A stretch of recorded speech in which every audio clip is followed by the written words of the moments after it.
Hello and welcome to You Should Be Watching. Today on You Should Be Watching, It Follows. As you could probably tell because the thing already came up already. Yeah. So, do I really want to do the review here though? I know.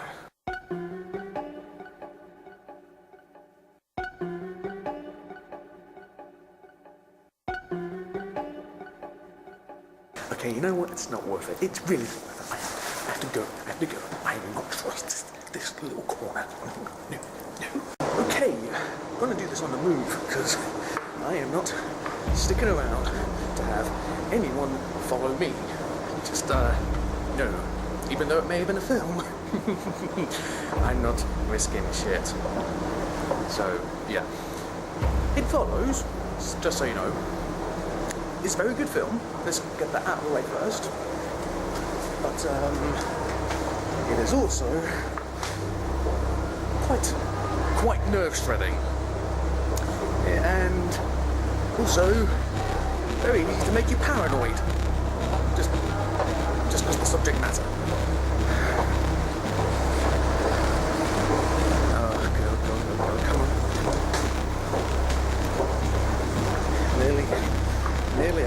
Nearly out. I don't know. How much more can I say while I'm doing this? I don't know. Do you see that person? Do you see that? Okay, no.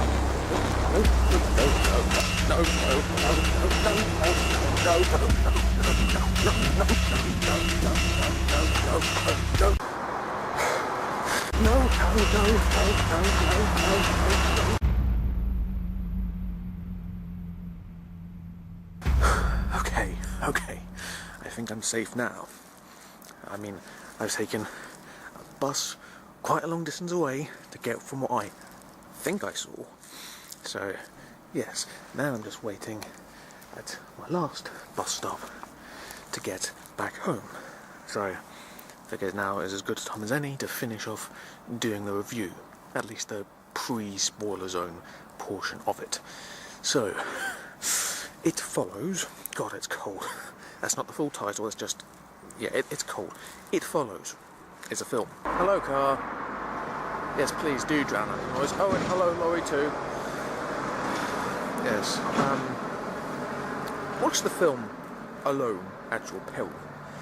Take some with you if you possibly can. Basically, in short, the film is about the worst STD in the history of ever. It is the one, forget about gonorrhea, chlamydia, even fucking syphilis. This is the one that you really do not want to have happen to you if you are of the sex-having persuasion. So, yeah, good thing it's not real. At least we have to hope it's not, otherwise the world is a really scary place. And it already is already. That's not the point. The point is that the film has one of the best horror type concepts in all of horror movie history. It's also one of the kinds you're like, how has no one ever thought of doing this before? It's the sort of thing where it's like, oh, here comes another car. Hopefully you can still hear me. It's the type of concept that basically pervades all horror movies, of just, you know, the thing, the bad thing, the monster or the killer or whatever else following you, and just keeps on following you until it, you know, does something really bad to you. And so the entire point of the horror movie is to get away from the thing following you that wants to harm you. And It Follows takes that thing that pervades all horror movies and just distills it to its most bare bones, purest form of, it's literally just a thing that follows you and you have to get away from it, because if you don't, it's gonna fuck you up.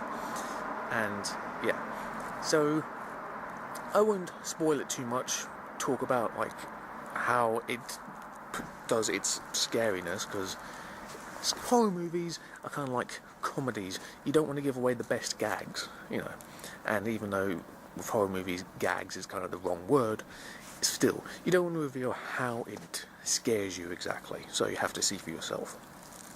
And yeah, also the score is brilliant, by the way.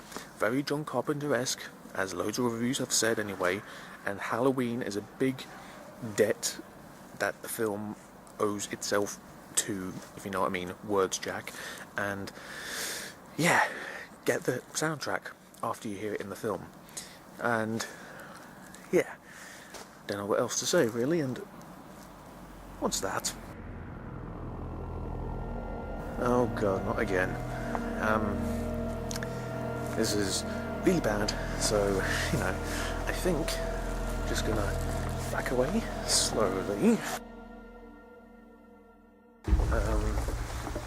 Yeah, so thanks for watching, and here comes the spoiler zone. Hopefully I'm still alive by that point. Okay, bye.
Okay, I survived that to do this bit of video.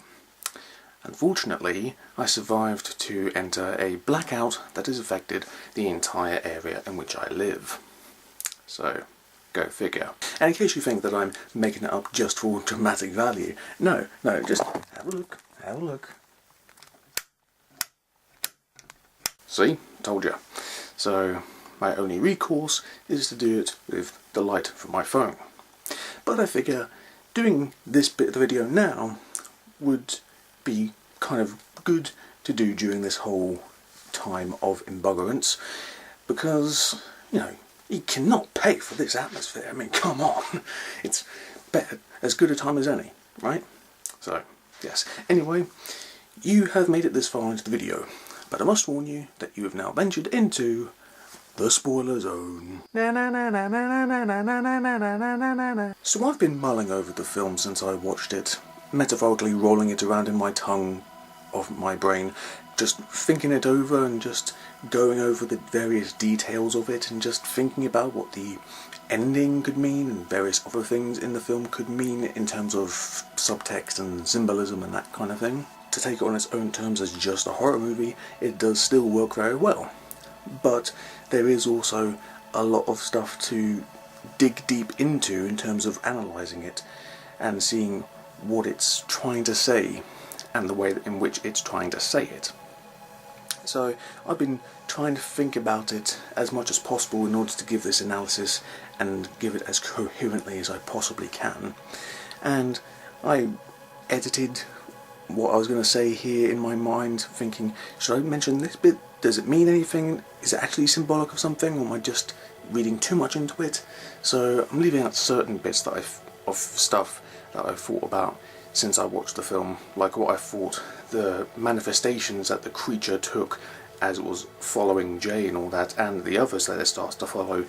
I'm leaving out what I thought of the symbolism that they represented in the manifestations that it took, because I might be reading too much into some of them, so I'm leaving that bit out. That's for other people to decode if they so wish. But I did think about what the ending of it all means, the way that it ends so open-ended and ambiguously, and wishing that you as an audience member, wishing that it would just go on like, please don't end there, and then it cuts to black, and then written and directed by David Robert Mitchell, starts playing the music, and you're like, oh you fucker. Thinking about it, I've come to this conclusion, and it's my own personal viewing of the film. It's not, you know, to be taken as fact. It's just subjective perception of a film, and you can have your own different perception of the film, because that's the beauty of cinema, that everyone can have different perceptions of the same thing, but in the end the film itself stays the same. It's just how people view it changes, and that's a lovely sort of thing of human nature and cinema and all that. But yeah, so my viewing of the ending of the film and what the whole film is about by the end. I mean, obviously the it creature is transmitted sexually, but I don't think that the film's message is like being anti-sex or anything, like sex is bad and if you have it, bad things will happen to you, because I mean, that is sometimes true. You can get sexually transmitted diseases if you're not careful with the sex that you have, but I don't think that the film is trying to go for that sort of message.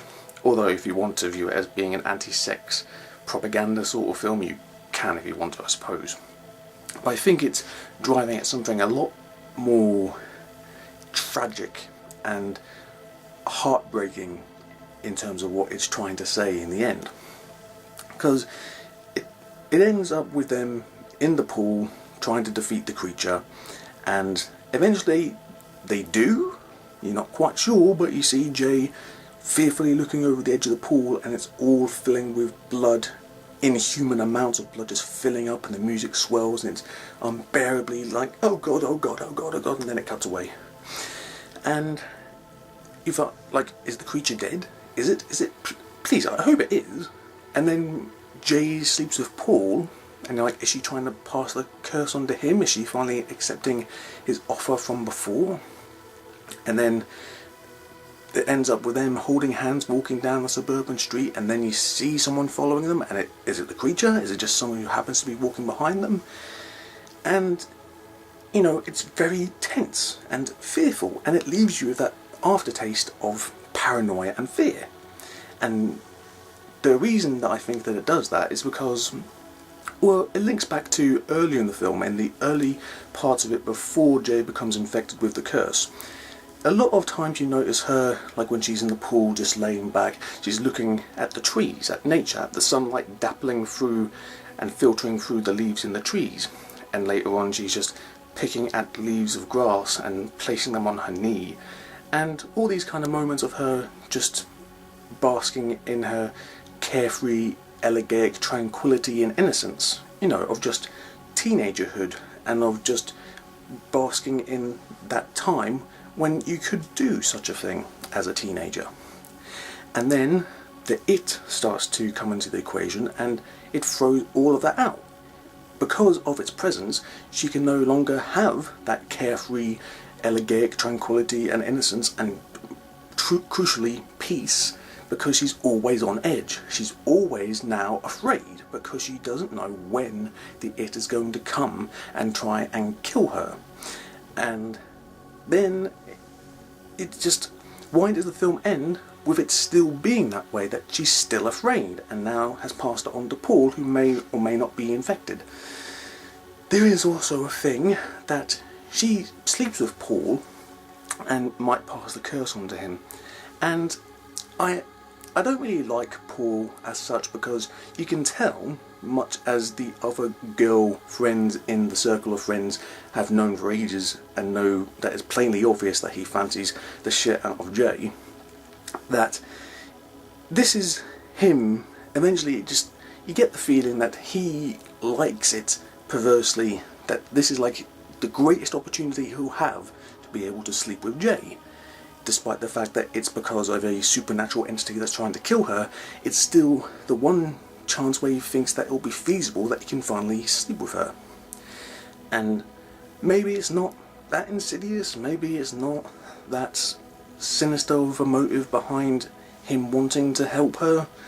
Maybe he just does want to be friends, but I don't think it's driving that way at all. And the fact that she does finally sleep with him and then walks hand in hand with him, it just makes me think, before that in the film, she knows that he fancied her, but she was not interested, and that was fair enough. She just happened to sleep with other people that she did fancy, and just having sexual relations because she wanted to, because it was fine to, before the it creature came along. and she just didn't want to sleep with him because she didn't feel that way inclined towards him. And then the final act of her actually sleeping with him and then being with him, holding hands, is almost like an act of settling, of giving up, and just, this is the safe option. This is the only thing left to do. This is what I have to do in order to be safe and stable, and it's almost like some kind of metaphor for relationships and marriage and adulthood. And that's the key thing, adulthood. It's a coming-of-age movie as much as it is a horror movie. And the coming-of-age aspect of it is that it's, to me, saying that the fear and the paranoia that the It creature invokes in these characters is symbolic of adulthood. That it's basically saying that to grow up, to become an adult, is to give up your carefree, tranquil days of peace, of being young, and to grow up and become an adult means to forever be afraid, to have some kind of fear always following you around, to always be afraid of something. Sometimes you know what it is, and sometimes you just don't. It just is always there, pervasive around you, and that is adulthood. And when I came to that conclusion, thinking about it, the film ending that way, making that point, if that is indeed the point it's trying to make, in the words of Bo Burnham, #deep, you know? So yeah, thank you for watching, and for joining me in this weird, creepy, blackout atmosphere that I find myself in currently. Hopefully, if you're seeing this, it means that eventually the blackout did go away. And, fingers crossed for that happening, because that's the only way you're ever going to see this. So, yeah, that's it. Thank you, and until next time, goodbye.